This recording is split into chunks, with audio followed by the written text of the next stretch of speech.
Los cuentos se han contado desde que el hombre se reunió por primera vez en torno a los fuegos de la prehistoria. Cuentos de las cosas extrañas y maravillosas que se esconden en las vastas y desconocidas sombras del mundo. Cuentos de criaturas divinas y bestias demoníacas, de dioses y reyes, de mitos y monstruos. Desde los bosques oscuros hasta las tierras de hielo, desde los desiertos hasta los mares azotados por las tormentas. Cada rincón de la tierra tiene sus leyendas que contar, historias de héroes y villanos, de las tierras salvajes y de los peligros que encierran. Historias de batallas, de amor, de orden y de caos. Pero, ¿cuáles son las raíces de estos relatos fantásticos y por qué han perdurado tanto tiempo? En esta serie, exploraremos la historia detrás de estas leyendas y revelaremos las influencias que les dieron forma. La guerra y la enfermedad, la agitación religiosa y social, la indomable ferocidad del mundo natural. Y sobre todo, los monstruos aterradores que nos acechan. Mitos y monstruos.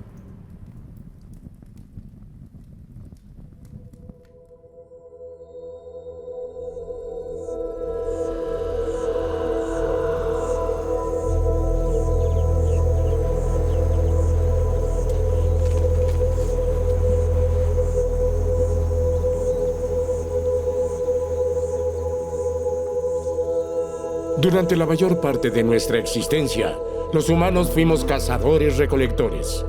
Buscábamos supervivencia. Vivíamos de lo que podíamos recoger, siempre en movimiento.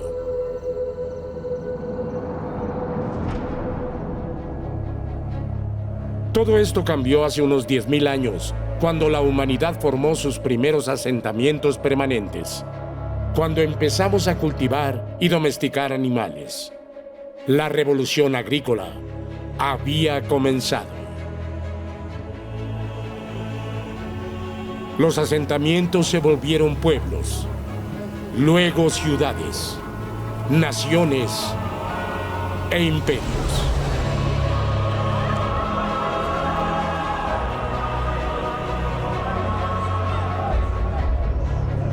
Pero hacía falta algo más que la convivencia para formar una comunidad.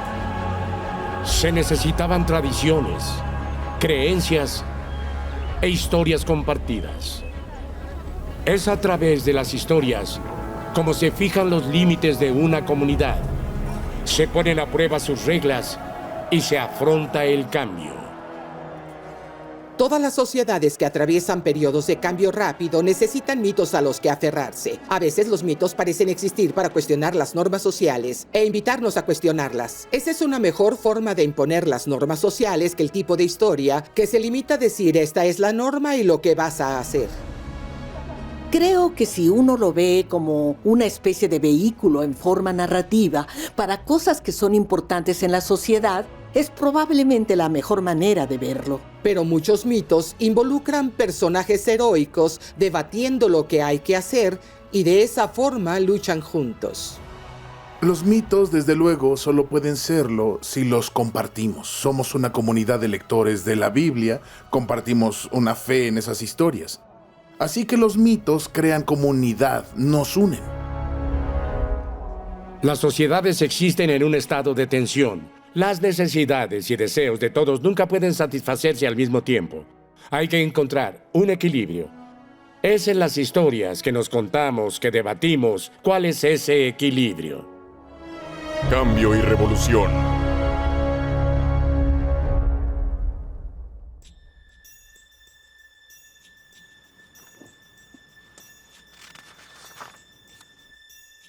Las leyes del reino eran claras.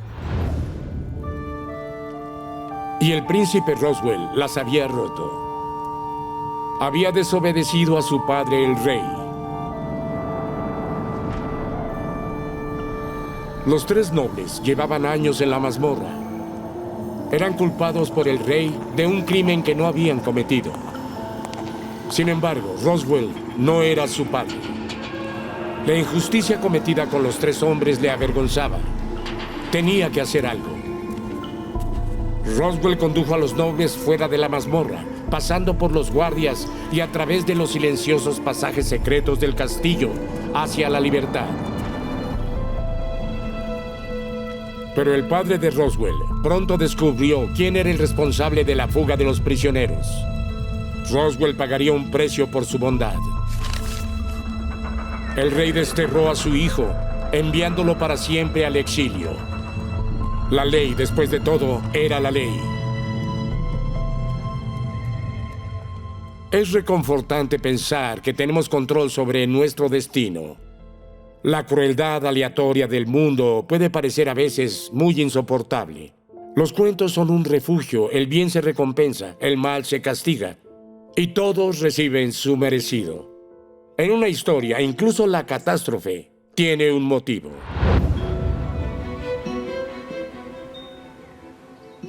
Los ríos del centro de Alemania atraviesan campos y colinas en su viaje hacia el lejano mar. Durante siglos, estas vías fluviales han transportado mercancías y personas por todo el país. Las ciudades ribereñas se enriquecieron gracias a este comercio. Uno de esos asentamientos fue la ciudad de Hamelin. Hamelin era un centro importante para el transporte de grano. Estaba en el río Weser. Recibía mucho grano, lo molía y lo enviaba. Así que era una de las ciudades relativamente nuevas que se estaban convirtiendo en muy importantes. Al igual que todas las ciudades alemanas de esa época, habría tenido una estructura social, habría tenido una clase de Bürger, lo que llamaríamos burguesía, es decir, ciudadanos cualificados de la ciudad.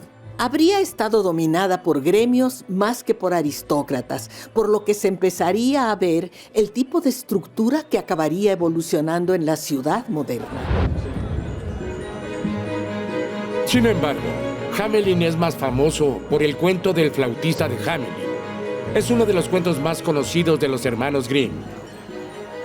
En su relato, Hamelin era rica y próspera. Sus ciudadanos vivían felices en sus finas casas de piedra, hasta que una plaga de ratas infligió la miseria a la ciudad.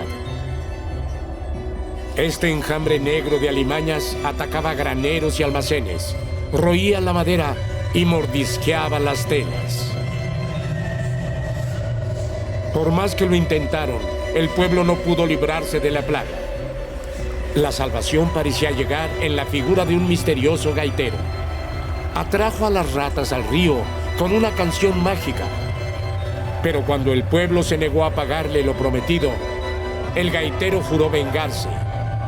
Y volviendo al pueblo, tocó su canción una vez más. Pero esta vez fue a los niños del pueblo a los que cautivó. Los sacó de Hamelin y los metió en una cueva de la montaña.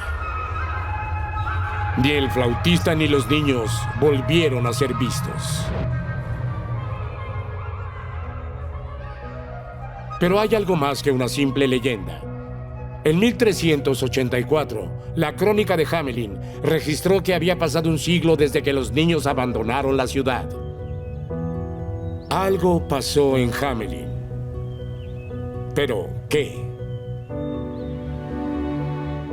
Como hay una fecha específica, hay una sugerencia de que tal vez comenzó como una historia real y luego se obtiene el tipo de especulación de lo que pasó. Creo que podemos decir deductivamente que con toda probabilidad habrá tenido su origen en algún tipo de crisis social y cultural. Para eso están las historias. Están ahí para resolver esa crisis. ¿Qué tipo de crisis podría haber sido? Bueno, no lo sabemos. Podemos especular. Algunos sugieren que una enfermedad o una hambruna afectó a Hamelin. El gaitero era el símbolo de la muerte que se llevó a los niños del pueblo. Otros han relacionado la historia con las plagas de baile de la Europa medieval. Esta extraña moda hacía que miles de personas bailaran juntas en un estado de frenesí hasta caer exhaustas. Una teoría más convincente es que la leyenda del flautista de Hamelin es una historia de migración. De hecho, los niños de la ciudad eran ciudadanos que abandonaron Hamelin en masa a finales del siglo XIII. Era una época en la que los reclutadores viajaban por Europa Central en busca de colonos para las tierras del este. Ofrecían recompensas a quienes estuvieran dispuestos. Miles de personas aceptaron. En Europa del Este había enormes extensiones de tierra vacías y los propietarios contrataban a agentes para que las cultivaran. Esto puede ser la historia de la emigración. Hay algunos nombres que contienen la etimología de Hamelin, y es posible que tal vez 100 o 150 de los jóvenes de Hamelin se hayan alejado y que, por tanto, el cuento tenga su origen en esa gran división de la población.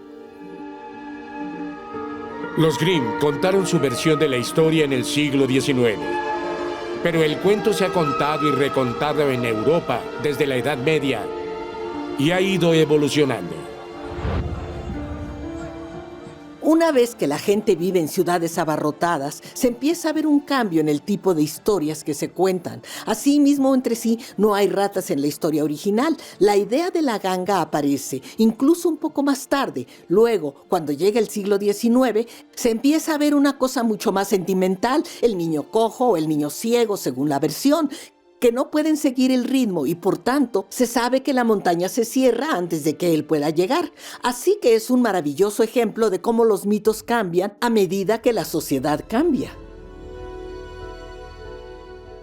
La historia del flautista de Hamelin es una historia de normas sociales rotas. Hamelin pierde a sus niños no por la crueldad aleatoria de la enfermedad o la guerra, sino a las acciones de sus propios habitantes.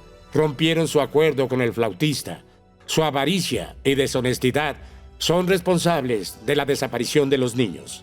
En tiempos marcados por la guerra, el hambre y la enfermedad, la sensación de control que implica el relato debió de ser reconfortante.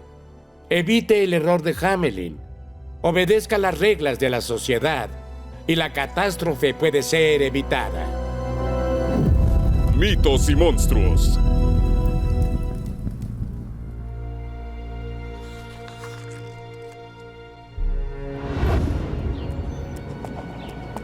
El príncipe Roswell no partió solo a su exilio. Le acompañaba un mayordomo que había servido lealmente a la familia durante años. Tras una larga cabalgata por un terreno muy duro, Roswell sugirió que descansaran un rato en un arroyo para refrescarse.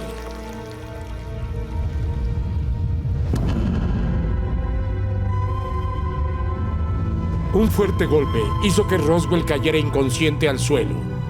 El mayordomo se burló de él. Hacía mucho tiempo que este hombre alimentaba el resentimiento hacia sus amos. Hacía mucho que ocultaba sus ambiciones. Los padres de Roswell le habían dado oro suficiente para vivir como un príncipe. El malvado mayordomo se lo llevó todo, portando las finas ropas de Roswell. El mayordomo se marchó con la fortuna del príncipe y con su nombre también. El pobre Roswell fue dado por muerto. No todos los infractores de la ley son tan desagradables como el mayordomo traidor. El buen ladrón es un arquetipo que se encuentra en culturas de todo el mundo. Este pícaro puede romper las leyes del país, pero solo para seguir un código superior.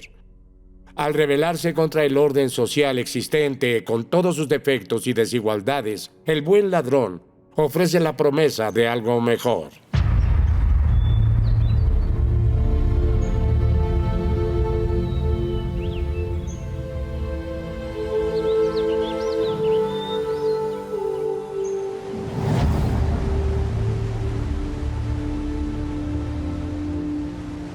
Entre los árboles y los arroyos del bosque inglés, acechaba una vez un fugitivo de la ley.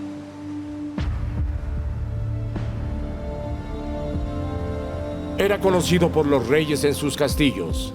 Era querido por los campesinos en los campos. Era un hombre con muchas identidades. Era un embaucador, un soldado, un rebelde, un señor. Se llamaba Robin Hood.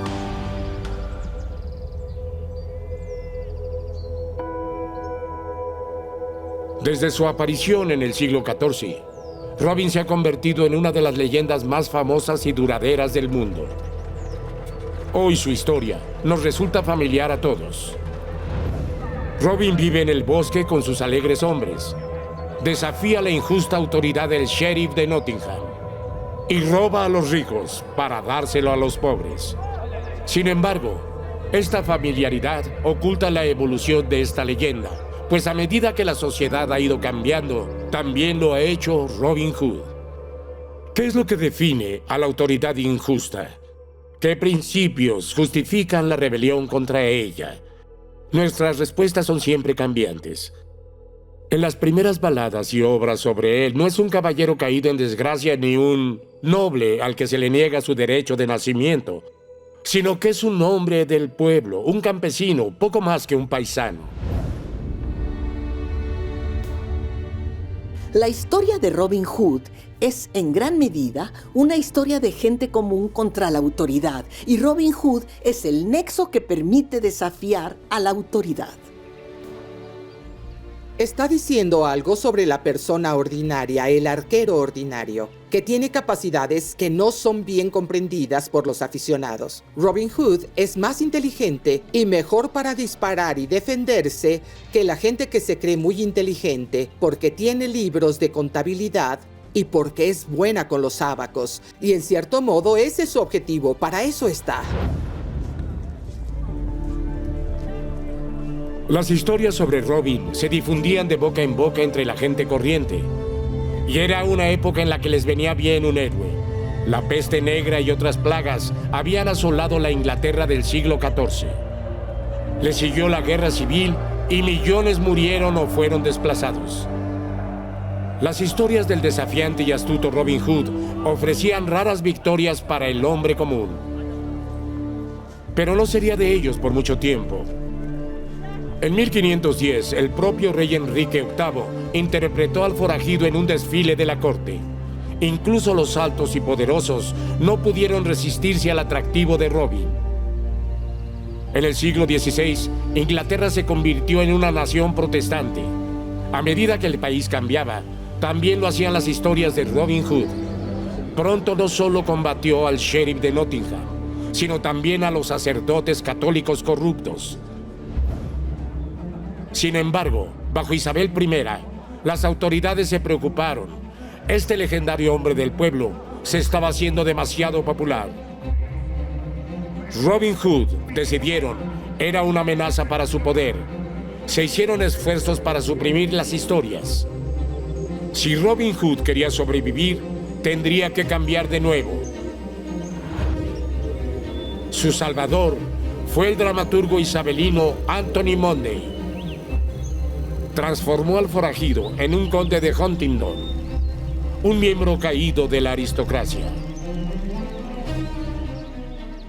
Esto cambió el objetivo de la rebelión de Robin Hood. En la versión de Monday, el conflicto del forajido era solo con la autoridad corrupta. Ahora, como miembro de la aristocracia y leal servidor del verdadero rey, Robin se convirtió en un representante de la autoridad legítima. Y cada vez que desafiaba a los gobernantes de su mundo ficticio, reforzaba las estructuras sociales de la época isabelina. El siguiente gran cambio se produjo en el siglo XIX. En el siglo XIX, el pasado medieval se convierte en lo que se denomina medievalismo y adopta muchas formas diferentes. Por ejemplo, William Morris intenta reproducir los interiores medievales y el aspecto de los libros medievales. Tennyson escribió poemas sobre el rey Arturo, idilios del rey y la muerte de Arturo. Y Robin Hood forma parte de eso.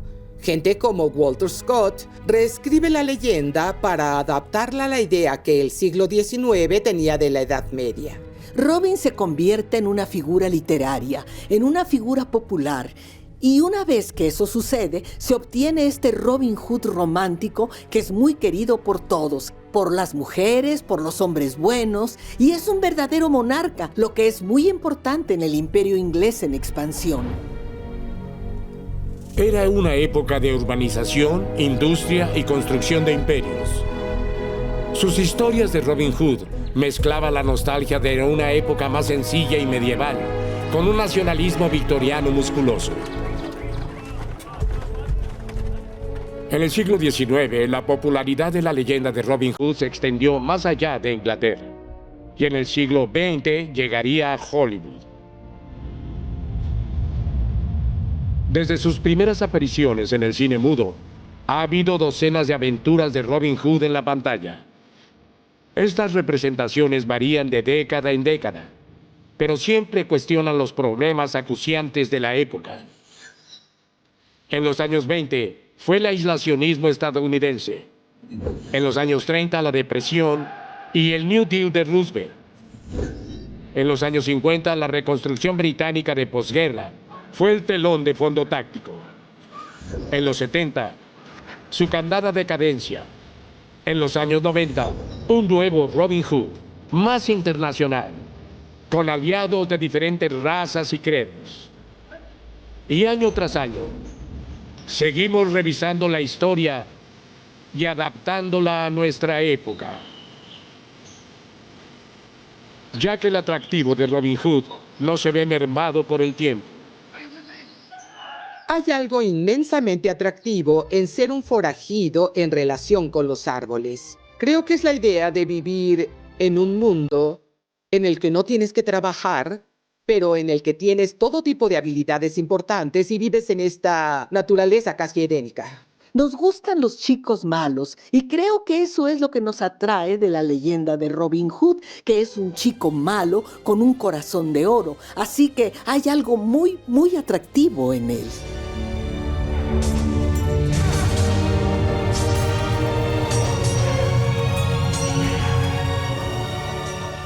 Su identidad, sus enemigos y las preguntas que nos plantea siguen evolucionando con cada nueva aventura en la pantalla. Robin Hood es a la vez una figura de reconfortante tradición permanente y un implacable rompedor de reglas contemporáneo. Esta doble identidad es la base de su resistencia. Es gracias a su constante evolución que Robin Hood se mantiene en nuestro imaginario. Mitos y monstruos.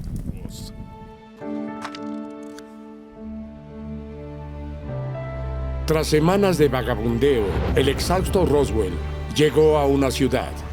Detrás de unas murallas altas y verdaderas, se alzaban grandes casas de piedra, y más allá de ellas, en el corazón de la ciudad, las torres de una poderosa fortaleza deslumbraban bajo el sol. Roswell se maravilló con sus amplias calles y sus concurridos mercados, pero la mayor maravilla estaba aún por llegar. Fue en el patio del palacio donde la vio. Se quedó paralizado. Era la criatura más hermosa que jamás había visto. Roswell se armó de valor para hablar con ella, pero antes de que hubieran intercambiado más que unas palabras, un duro grito llegó desde el palacio.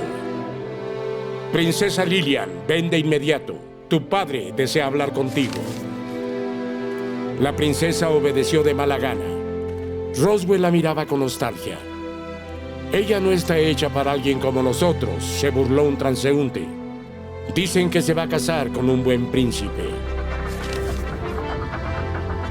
Efectivamente, pocos días después, el príncipe prometido a Lillian llegó al castillo. Roswell se unió a la multitud en la puerta, pero cuando vio al príncipe, se quedó atónito. No era otro que el mayordomo traidor que le había robado su fortuna y su nombre de príncipe. Era el hombre con el que se iba a casar la querida Lillian. Los reveses repentinos de la fortuna, como los del pobre Roswell, son difíciles de soportar por los individuos. A las sociedades enteras no les va mucho mejor. Equilibrar las demandas contrapuestas es difícil en el mejor de los casos. Un choque repentino puede hacerlo imposible. Una de esas conmociones se produjo en el siglo XVI. En 1517, el monje alemán Martín Lutero desafió las enseñanzas de la Iglesia Católica e inició sorpresivamente una revolución religiosa.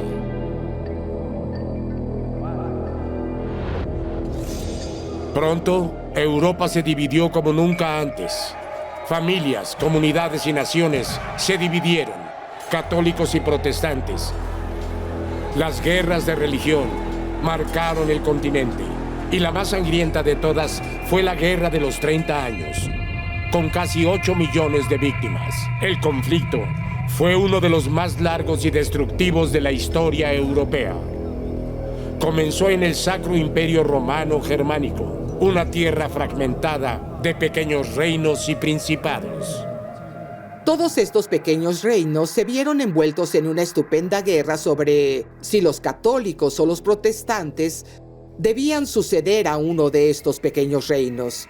Pero todos ellos acabaron involucrándose. Comenzó en 1618 y no paró de dar vueltas. Fue la época de la guerra que asoló proverbialmente a Alemania y fue el teatro de la guerra para toda Europa. Una experiencia bastante normal era que el otro bando entrara en tu pueblo y matara a todo el mundo. Y me refiero a todo el mundo. Ese tipo de experiencia de pesadilla se convirtió en algo bastante común y debió alterar el sentido del mundo que tenía la gente.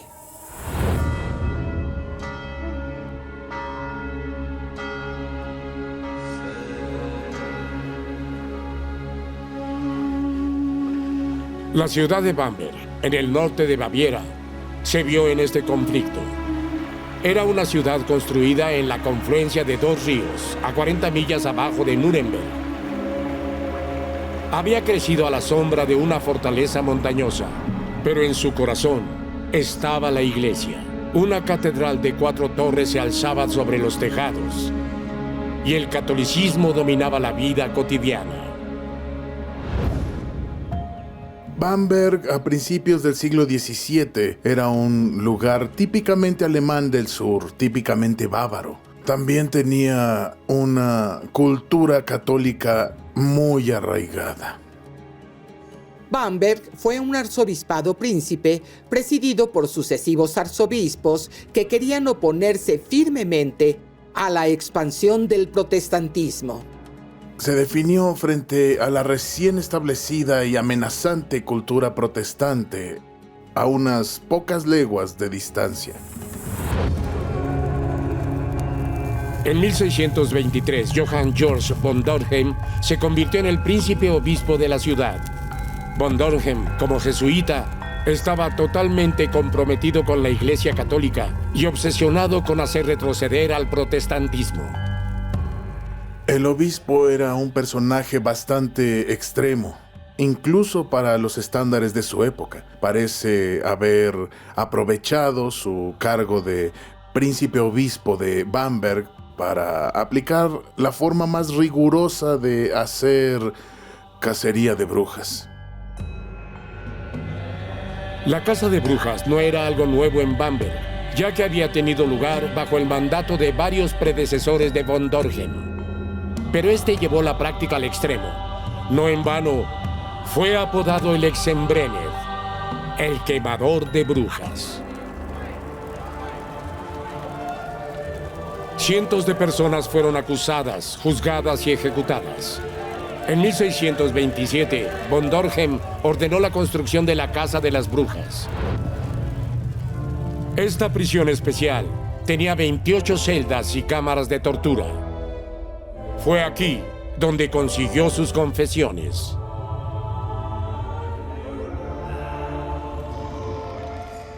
Se utilizó una tortura bastante fastuosa para forzar una confesión. Lo sabemos porque uno de los sospechosos en realidad sacó una carta para su hija, increíblemente triste, explicando lo que le habían hecho, explicando por qué había tenido que dar nombres y traicionar a la gente, aunque sabía que lo que decía no era cierto. Y era el conjunto estándar de torturas medievales, los tornillos del pulgar, las botas, el estrapado, que en su mayoría se basan no solo en el dolor, sino en crear desfiguración y discapacidad.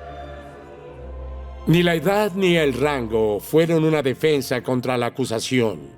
Entre los ejecutados estaban el alcalde y su esposa. George Hahn, un destacado médico de la ciudad, se opuso a los juicios, pero solo lo convirtió en objetivo del obispo.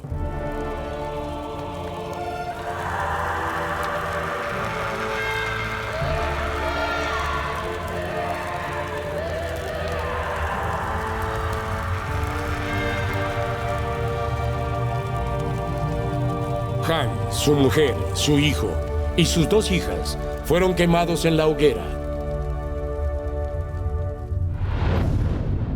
Las brujas han figurado en la mitología y el folclore europeo desde hace miles de años, pero nunca se limitaron al mundo seguro de la historia.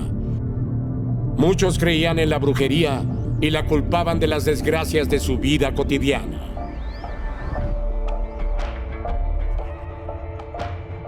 Nunca ha habido una sociedad que no tuviera al menos una creencia residual en la brujería. No es algo reciente, no surge de repente en el siglo XVII. Lo que sucede, sin embargo, y esto es importante, es que en los siglos XV, XVI y XVII, la gente empezó a intentar perseguir a todos los que creían culpables de brujería.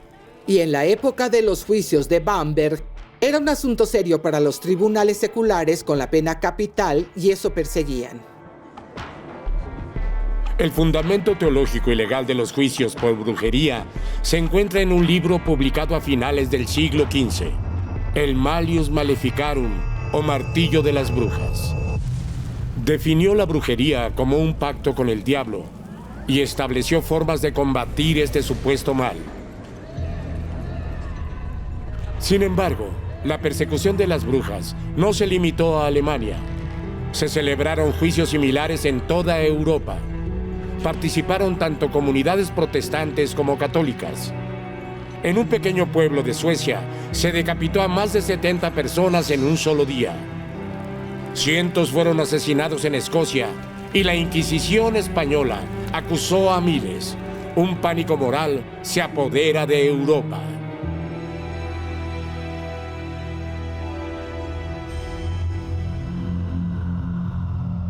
¿Pero qué puede llevar a sociedades enteras a cometer actos tan inhumanos?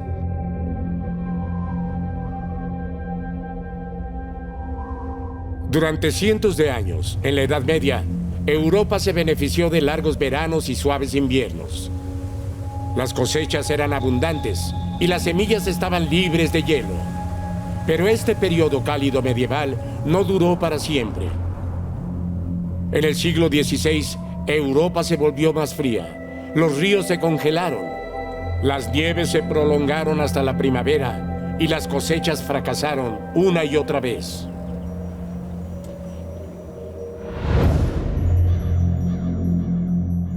Hubo una hambruna generalizada. Los meses de lluvia arruinaron las cosechas y no había organismos de caridad para evitar que la gente se muriera de hambre en sus pueblos. Natural para ello. Es ese tipo de pensamiento colectivo el que seguramente habría jugado un papel importante en la furia colectiva de la Casa de Brujas. Los juicios de Bamberg terminaron finalmente tras la intervención sueca en la Guerra de los 30 años. El rey Gustavo Adolfo invadió Alemania en defensa del protestantismo.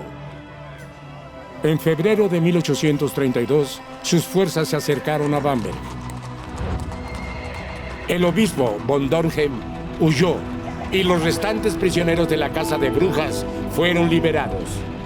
Se les dijo que nunca hablaran de la tortura que se les había infligido.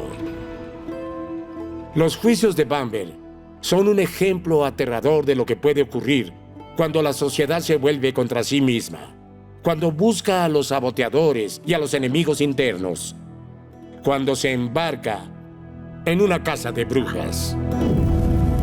Mitos y monstruos. Mitos y monstruos.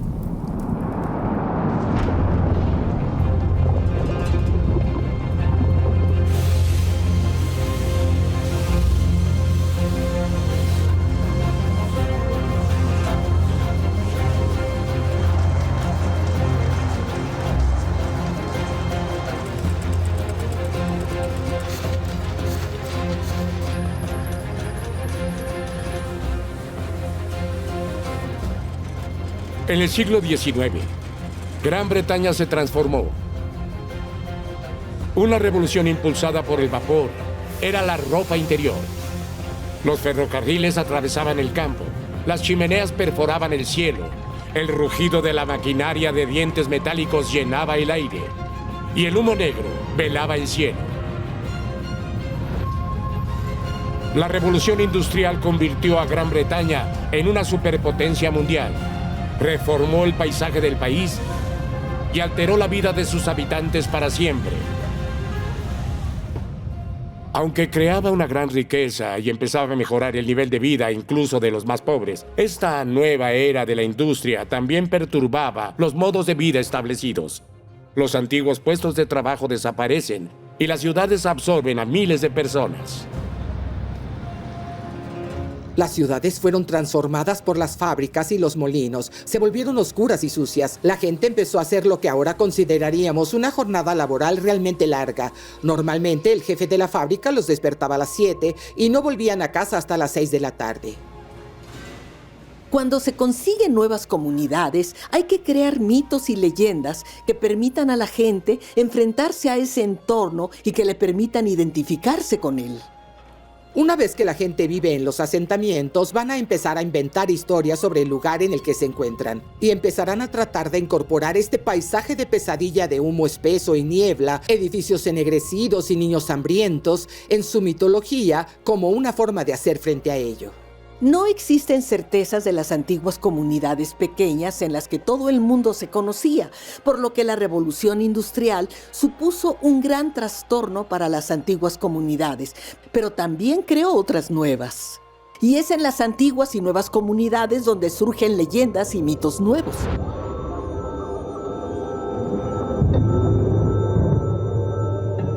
Los primeros rumores comenzaron a circular en el otoño de 1837.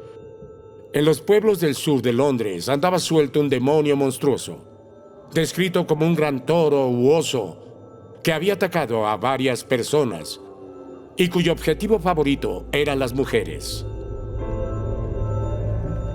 A medida que los rumores se acercaban al corazón de la ciudad, la forma de la extraña criatura cambiaba.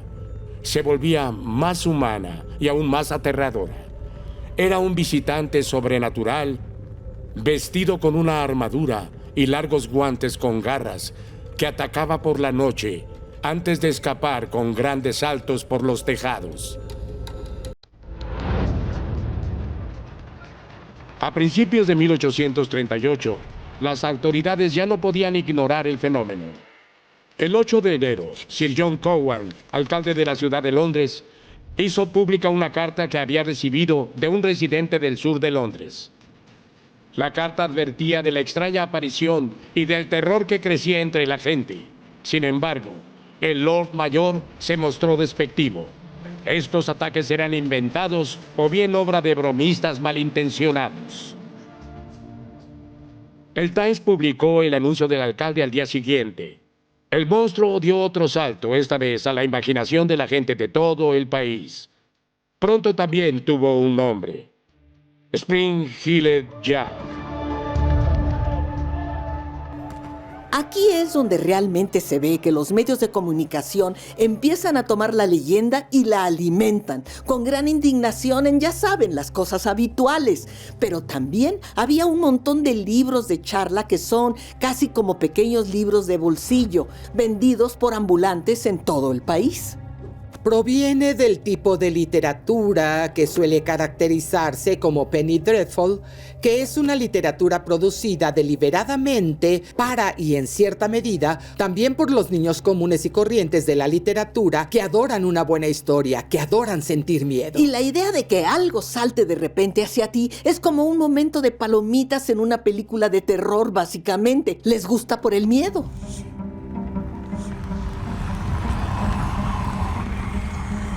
Spring-Heeled Jack era una mezcla de lo viejo y lo nuevo. Era una figura que recordaba las antiguas supersticiones, pero con un aspecto sorprendentemente moderno. No importa si los ataques fueron reales o inventados en muchos sentidos. El hecho de que la historia se difundiera tan rápidamente y fuera creída por tantos revela una ansiedad en la sociedad victoriana. Pero con sus garras de metal y su boca de horno, Spring-Heeled Jack era la oscura personificación de este nuevo mundo urbano industrial. Un nuevo demonio oculto entre las masas anónimas de la ciudad. A la gente le debía parecer que vivían en el infierno. Por la noche se veían los fuegos de las alfarerías y el humo que salía a kilómetros y kilómetros. ¿Por qué no pensar que esto era parte de una especie de demonología moderna? Esta noción de un personaje que puede saltar rápidamente se parece al diablo. A veces es esquelético y otras tiene ojos de fuego, pero también empieza a tomar caracteres de un héroe gótico en el sentido de que puede ir vestido como un caballero y tiene una larga capa, así que se puede ver como las figuras que fascinan en el mundo victoriano. Sospecho que Spring Hill Jack impactó a la gente como una especie de emanación de la propia revolución industrial, la oscuridad, el terrible smog y la niebla que se apoderaron del país. El hecho de que incluso los árboles se volvieran negros. Es la leyenda urbana perfecta para la época victoriana. Es un criminal sobrenatural. Nunca sabes cuándo va a aparecer. Ataca a los vulnerables, pero desde luego es mejor si lo lees en alguna parte o lo ves en el escenario. De alguna manera estás a salvo.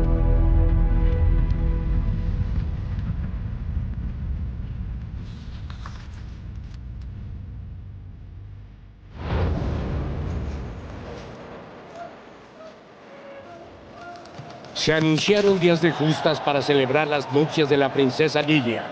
La multitud rugió cuando comenzó la justa, pero sentada en el palacio real junto a su futuro marido, Lilia no pudo reunir ni siquiera una sonrisa.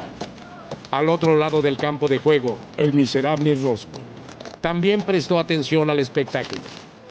Cuando la justa llegó a su fin, los vencedores desfilaron por el campo.